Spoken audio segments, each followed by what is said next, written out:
It was the third champagne toast at the banquet hall when I looked up and saw his face through the glass. 13 years. That's how long it had been. 13 years since my son disappeared. No note, no trace, just silence. And now, on the night I was being honored as the keynote speaker for a foundation I helped build, a foundation that ironically had grown out of my grief, there he was, standing by the back door, looking like a ghost who'd aged, like a version of my boy stuck between the man he became and the boy who left. I didn't gasp. I didn't faint. I smiled. And then I did what I had to. It was a cruel sort of symmetry. The night he left, I had just closed the deal that changed everything, a real estate development contract that made me a millionaire almost overnight. I remember the last thing he said before slamming the door. "You don't even see me anymore. You only see what I cost you." He was 17, angry, brilliant, and mine. I'd built a life from nothing. Waitress to investor, scraping together every bit of luck and grit I had. But I hadn't built us. When he vanished, I thought I'd die. I begged the police to search. I put up posters, called every hospital, every shelter. At some point, they quietly stopped looking. But I never did. Not really. Even when I smiled on stages, when I gave speeches about resilience, I carried his toothbrush in my travel bag. Even when I built schools, funded women's shelters, donated to orphan programs, I was trying to build a world safe enough for him to come home to. But he didn't. Not until tonight. The crowd around me blurred. Glasses clinked. Laughter rose. But my eyes were on him. He stood with his hands shoved into the pockets of a fraying coat. His hair was longer now, tangled. The edges of his jaw sharper. His eyes, my God, they were still mine. I excused myself from the table with a grace I didn't feel. The hallway outside the banquet was empty and quiet. He stepped back as I approached. Not out of fear, but out of something else. Hesitation. "Hi, Mom," he said. His voice broke on the second word. I looked at him, looked through him, and I smiled again. He flinched at that. "You look cold," I said. "Hungry?" He nodded slowly. There was no apology in his eyes. No tears. Just hunger and calculation. Like a man who'd decided the house he burned down might still be standing. We didn't speak in the car. I drove him to my house. The new one, not the one he remembered. He blinked as we pulled up. "You moved." 8 years ago." Inside, he stood awkwardly in the kitchen while I reheated soup. He looked around at the polished countertops, the sleek appliances, the oil painting over the fireplace. "You're doing well," he said. I handed him a bowl of soup. "Better than I was." He took it, sat down at the table like he'd done when he was 15, sullen, silent, sharp. After the first few spoonfuls, he spoke. "You didn't look for me." I said nothing. "I waited," he added, "for you to show up at the shelters. For a sign." I sat across from him, hands folded. "I never stopped looking. You just never stopped hiding." He didn't deny it. "I figured you'd moved on, that the money changed you." I studied him. The money changed everything except the one thing I needed it to fix. He looked down, and then the words I knew would come. "I need help." And there it was. I smiled again. Not cruelly, not kindly, just deliberately. I reached under the table, pulled out the manila envelope I'd had in that drawer for 8 years. I slid it across. He opened it confused. Inside were copies of the private investigator's reports. Every address he'd stayed at.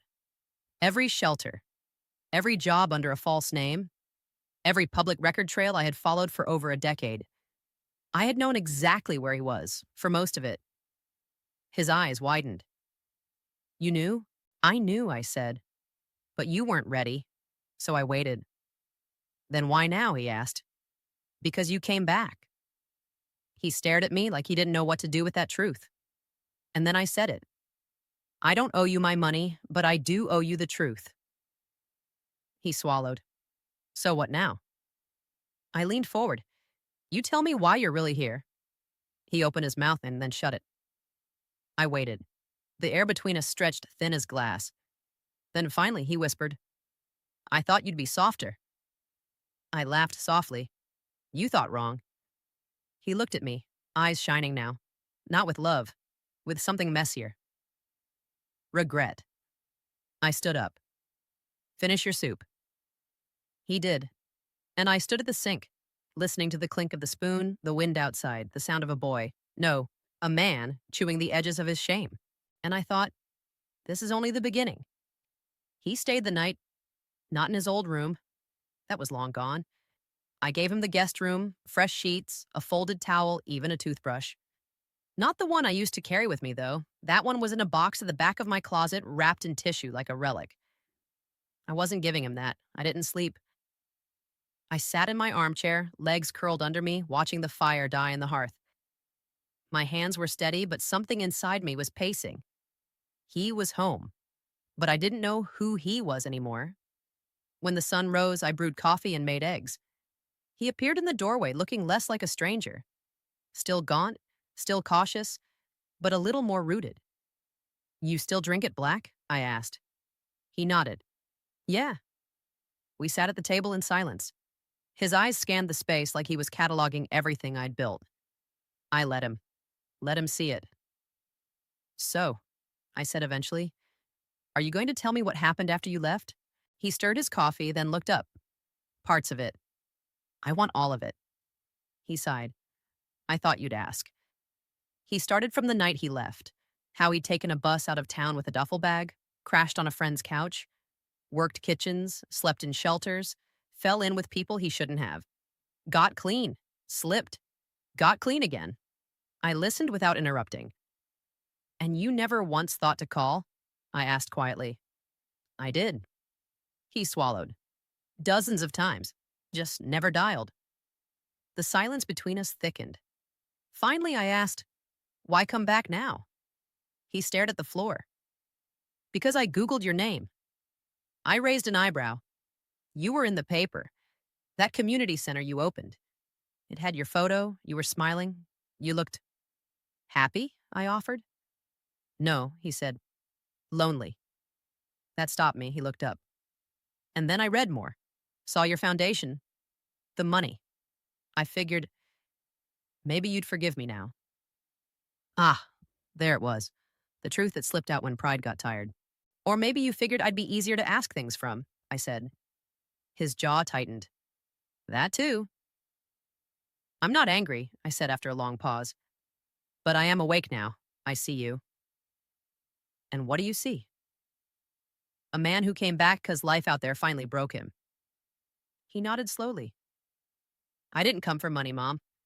I came because I had nowhere else to go." "That's not true," I said. "You came because you thought now, finally, you could benefit." His eyes flashed, wounded. "You think I'm using you?" "I think you don't know how not to."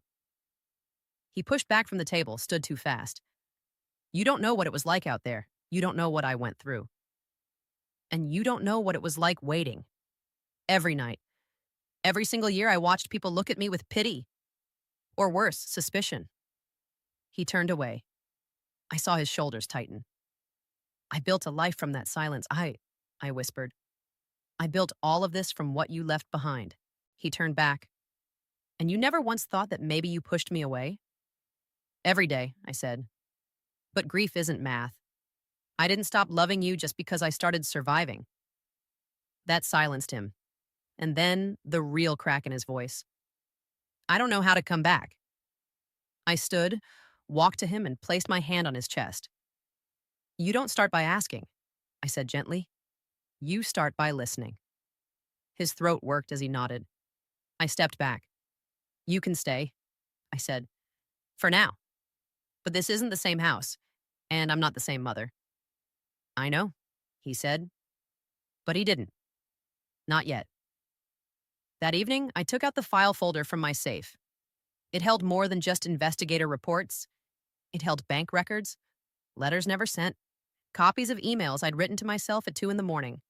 One in particular stood out. Subject, "If he ever returns." I opened it. Reread my words from 5 years ago. "If he ever returns, do not forget the pain. Do not forget the silence. Listen, but verify. Love him, but do not abandon yourself in the process again. I closed the email.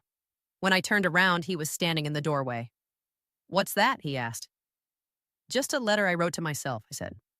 A long time ago. Can I read it? No. He nodded. Then he whispered, I'm sorry, Mom. I believe you, I said. But I didn't, not yet. Still, it was a start. The next few days unfolded like a truce no one quite trusted. He stayed quiet, careful, folding towels without being asked, taking out the trash, sitting on the porch like he didn't quite know how to sit still. At night, I heard him pacing the guest room. The rhythm of footsteps I used to hear through the ceiling when he was a teenager. Back then, I thought it was music in his head that kept him up. Now, I knew better. It was the sound of a soul trying to outrun itself. I didn't ask many questions, but I watched. And slowly, little signs began to show. He avoided mirrors. He flinched when the kettle whistled too loud. He slept with the door cracked open at just an inch, like someone who wasn't ready to be locked in or out. Then came the twist I didn't see coming. It was Thursday morning when I noticed the envelope on my desk. It was plain, unmarked, just sitting there like it had always belonged. Inside was a printed email from my accountant, sent to my private inbox. Rose, your son stopped by the office, asked about your will. I thought it was strange. You never mentioned adding him back on. Want to talk about it? Claire. I stared at the paper. My coffee went cold beside me. He'd gone to my accountant, without telling me, without asking, without even pretending. I folded the email slowly and slipped it back into the envelope. My heart didn't race. My hands didn't shake. I was too old for that. But inside, something shifted. Again, that evening, I didn't mention it. I simply poured his coffee and sat down across from him. How was your day? I asked. He blinked. Fine. I applied at the bike shop on Elm. They need help. I nodded. Did you stop by anywhere else? He hesitated. Nowhere important. Ah, there it was. I heard from Claire, I said. She was surprised to see you. Silence. And she said you asked about my will. His eyes dropped to the table. It was just curiosity. Was it? He shrugged. You said yourself, this house, this life. You built it. I just wondered if you'd thought about who you'd leave it to. I smiled. That same smile he kept mistaking for warmth. You left, I said, my voice quiet. You disappeared? And now you're thinking about inheritance? It's not like that. Then what is it like, sweetheart? I asked, leaning in. Help me understand. He looked up at me then, and for the first time, I saw it. Not just need, not just shame, but calculation. Softened by guilt, yes, but still there. He thought he was playing a long game. Earn my trust, reap the reward. He didn't understand yet that I wasn't the woman I was 13 years ago. I'd buried that woman in a closet full of unanswered letters and broken prayers. Now, I played my own games. I'm not changing the will, I said calmly. Not yet. He looked wounded. I didn't ask you to. No, I said, you just made sure someone else did. The quiet between us was sharp. I didn't come back for money, Mom. No, I said, you came back for power. That hit something. He flinched, stood, paced. You don't know what it's like to have nothing. I do, I said, but I never stole from people who loved me. I didn't steal. Did you ask first? I asked. Did you think how it would feel, after everything, to find out you were already digging into what you thought I'd leave behind? His face reddened. I just wanted to know if I still mattered. I stood now, too. Then ask that. Don't play games with my lawyer. He looked like he might cry, but I didn't reach for him. Instead, I whispered, you matter, but not more than I do. That night, I didn't sleep again. I sat on the porch in my robe, staring at the dark trees and the stars they tried to hide. 13 years. All this time, I'd imagined our reunion as a reckoning of love. Him in my arms, sobbing apologies, me whispering forgiveness into his hair. But real life was colder, slower, sharper. Love wasn't a clean return. It was a question mark, one you had to keep answering. I heard the guest room door open behind me. He stepped out, barefoot, shirtless, a quilt pulled around his shoulders. Couldn't sleep, he said. Neither could I. He sat on the porch step. I'm sorry, he said. For? For everything. I didn't speak. Then he asked, do you think I can change? I looked at him, the man who had once been my boy, and said the truest thing I knew. That depends on how much truth you're willing to face. He didn't answer, just sat beside me, quiet and breathing. And I thought, maybe this isn't the end, but it's nowhere near the beginning either. He was gone the next morning. No note, no sound. Just an empty guest bed with the covers folded too perfectly, like he was trying to convince me he hadn't been there at all. The back door was unlocked. The coffee pot was untouched. But the worn duffel bag I'd seen him carry in on the first night, that was gone. I stood in the hallway, barefoot and motionless, the silence around me thick as wet wool. And in that moment, no anger, no shock. Just the slow exhale of an ache I knew too well. He'd done it again.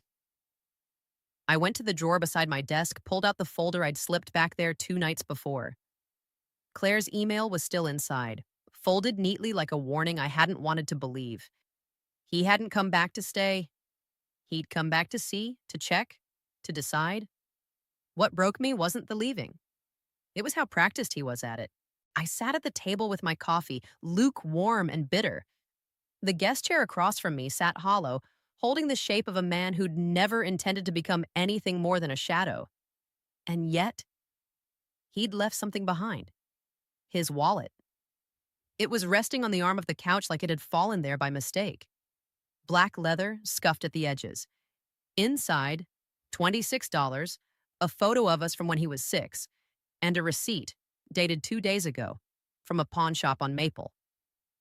I stared at the address, then at the item description. Gold chain, inlaid locket, engraved initials, RG. My locket. The one I gave him when he was 16, a family piece from my mother. He swore he'd never take it off. Swore it meant something. He'd sold it. That's when the cold anger came. Not loud, not messy, just steady. I changed clothes, grabbed my keys. 20 minutes later, I stood in front of the pawn shop, a tired little place with iron bars on the windows and dust on every shelf. The man behind the counter looked up. Help you? I set the wallet on the counter and pointed to the receipt. This was pawned here 2 days ago. He looked down, shrugged. Yeah, I remember the guy. Said it belonged to his mother. You? I'm the mother. The man raised his eyebrows. Ah, I see. Do you still have it? He reached under the counter, unlocked a small drawer, and pulled it out. My locket. Still intact. Still gleaming under years of wear. I took it gently in my hand. You want it back? He asked. Yes. He told me the price. I paid in cash, full amount. He offered a small smile. Some folks don't come back for their stuff. I always do, I said, and I walked out, locket clutched tight, tears burning hot behind my eyes, but never falling. When I got home, the phone was ringing. I almost didn't answer, but something in me knew. It was Claire. Rose, she said, her voice tight. There's been movement on the account. I closed my eyes. What kind of movement? Your son called the office again this morning. He left. She paused. I figured as much. What did he want? Claire hesitated.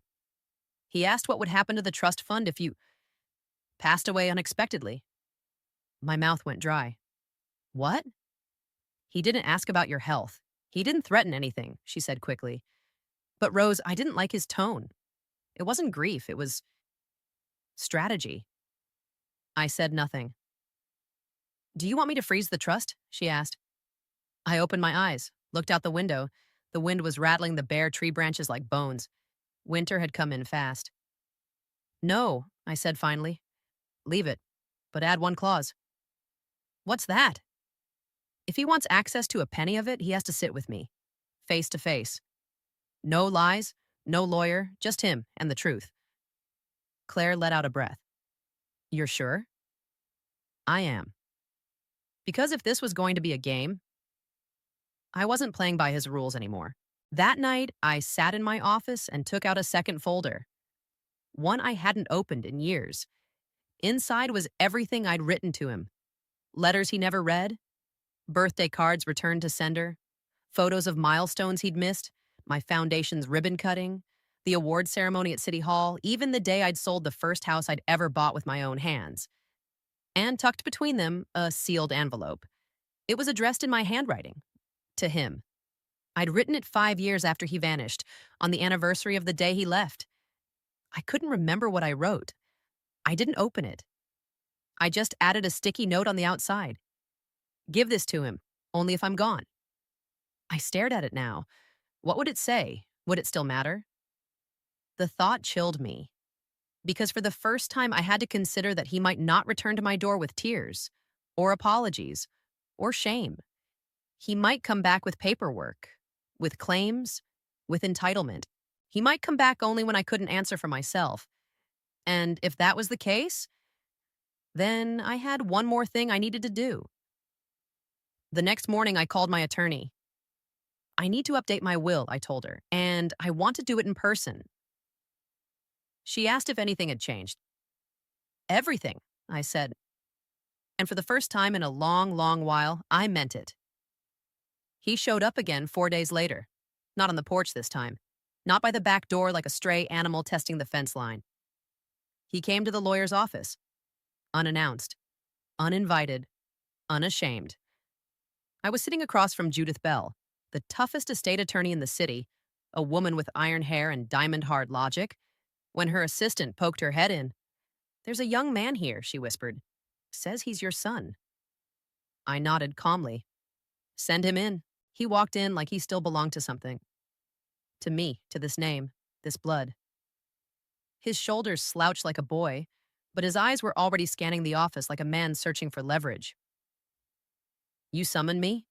he said, voice casual. "No," I replied, "but I knew you'd come once you heard the money was moving." He blinked, then scoffed. "That's not why I came." "Then why did you?" He paused. "Because I read the clause you added, the one Claire mentioned, about the conversation." Judith folded her hands. "For the record, Mr. Gaines, this conversation is being witnessed and noted. Anything said here can and will be included in any future contest of the trust." He turned to her. "I'm not here to contest anything." "No?" I said. "Then what are you here to do?" He looked at me, finally. "To ask for something real." I tilted my head. "Ask away." "I want a chance to start over," he said. "And what does that cost?" I asked. He flinched. "It's not about money, but it always ends with money, doesn't it?" Judith stood slowly. "Would you like privacy?" "No," I said. "He doesn't deserve privacy, not yet." He looked down. "Okay, you're angry, I get it." "I'm not angry," I said evenly. "I'm clear. I know what I built, and I know what you tried to take. I know what I gave, and what you threw away. I know the difference between a son who's lost and a man who's circling the estate like a hawk." "I'm not a predator," he snapped. "No?" I reached into my bag and pulled out the receipt from the pawn shop. "Then tell me what this was." "A gold locket. My mother's initials on it. You sold it for $78. He went pale. "I didn't know how else to get by." "And you didn't think to come to me before selling what little family history you had left?" He didn't speak. I stood up, walked to the window. The city shimmered outside, glittering, full of noise, full of hunger. "Do you know how I built this life?" I asked softly. He said nothing. "I worked in diners, took night shifts, bought my first building with a forged bank approval. I learned how to write by studying the copier manual at Kinko's. I scrubbed mold off tenant walls myself. I slept in one-bedroom apartments with 5 clients calling at 2 a.m. I bled for this." He swallowed hard. "I know." "No, you don't," I turned. "Because you weren't there. You left, you ran off with your pride, and came back with your hand out." "I didn't come to steal from you," he whispered, "but you came to inherit me." My voice rose. "You came to count the gold before the body got cold." Silence. Then softly he said, I didn't think you lived this long. I blinked. What? I thought. He trailed off. You always work so hard. I thought maybe you'd be tired. Maybe I'd have to come back to clean up your legacy. Judith stood still. No notes, no words, just a hard stare over the rim of her glasses. And me? I felt something old inside me close for good. I want you to listen to me now, I said, voice cold and crystalline. There is nothing for you in this will. Not now, not ever. His mouth opened. You're cutting me off? No, I said. You cut yourself off when you chose silence over family. You're not a victim of neglect. You're the architect of your own exile. He sat heavily in the chair. So what now? I turned to Judith. Release the documents. Judith slid a folder across the table. Inside, the amended will, signed and sealed, and the legal letter revoking all previous designations. He looked down at it, then up at me. Who gets it then? Does it matter? He laughed bitterly. I guess not. I walked to the door, paused, then turned. There was a version of you, I said, that I prayed would return to me. I wrote letters to him. I left lights on. I kept his toothbrush. He looked up, hollow-eyed. You're not him, I whispered. And I won't pretend you are just because we share blood. He stood slowly. So that's it? Yes, I said. That's it. He left the room with no hug, no handshake, not even the decency of regret. Just the sound of his footsteps down a marble hallway I'd paid for, every tile, every inch, with a lifetime of effort he'd never understand. Judith turned to me. You did the right thing. I nodded. I know. And I meant it.